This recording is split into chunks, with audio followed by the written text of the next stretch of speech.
Jangan lupa subscribe dan nyalakan lonceng notifikasinya. Badan Meteorologi, Klimatologi, dan Geofisika Kota Samarinda melaporkan cuaca ekstrim diperkirakan masih melanda Kota Samarinda dan beberapa wilayah di Kalimantan Timur hingga beberapa waktu ke depan. Sebelumnya, cuaca ekstrim telah menyebabkan banjir besar dan longsor di beberapa titik wilayah Kota Samarinda dan menyebabkan kerusakan yang cukup parah. Menurut laporan BMKG, curah hujan yang tinggi dan berkepanjangan di beberapa wilayah Kota Samarinda diakibatkan oleh adanya penebalan awan hujan dan peningkatan air laut yang cukup hangat di wilayah Kalimantan Timur. Selain itu, longsor yang terjadi di beberapa titik di Kota Samarinda juga diakibatkan dari curah hujan singkat serta struktur tanah yang tidak padat dan tidak adanya pohon yang mengikat tanah di wilayah tersebut. Situasi hujan dengan intensitas tinggi di wilayah Samarinda sendiri akan terjadi pada beberapa hari ke depan. Dan situasi hujan akan berangsur-angsur menurun pada bulan Juni mendatang memasuki masa kemarau panjang. BMKG menghimbau masyarakat untuk tetap memantau perkembangan cuaca melalui media sosial BMKG Kota Samarinda guna menghindari adanya hal yang tidak diinginkan.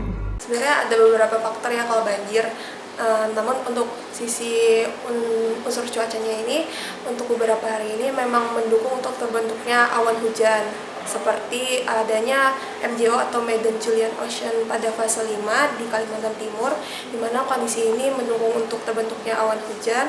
Selain itu juga terdapat belokan serta yang disertai dengan konvergensi pada wilayah Kutai Timur yang mendukung juga potensi untuk terbentuknya awan hujan. Selain itu juga ada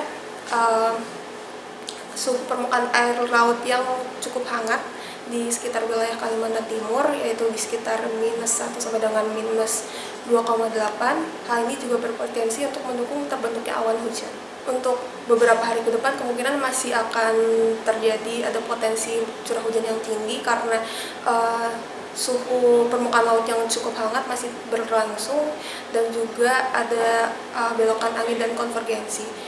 Jadi untuk beberapa hari ke depan masih ada potensi terjadinya curah hujan yang cukup tinggi. Kalau itu masih belum tahu ya, tapi kalau misalkan dari perakiran kami mungkin beberapa hari ke depan masih ada hujan, namun untuk bulan Juni curah hujannya akan berangsur-angsur menurun karena akan memasuki fase ini musim kemarau.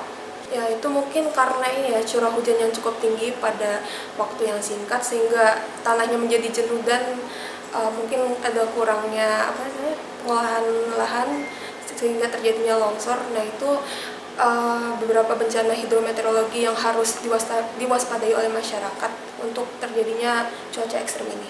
Untuk himbauan dari kami hanya ingin lebih aware dengan informasi cuaca karena informasi cuaca ini kan sangat berubah-ubah dan belum bisa dipastikan untuk terjadinya cuaca ekstrim, sehingga diharapkan masyarakat untuk update tentang informasi cuaca di sosial media kami ataupun di aplikasi Info BMKG.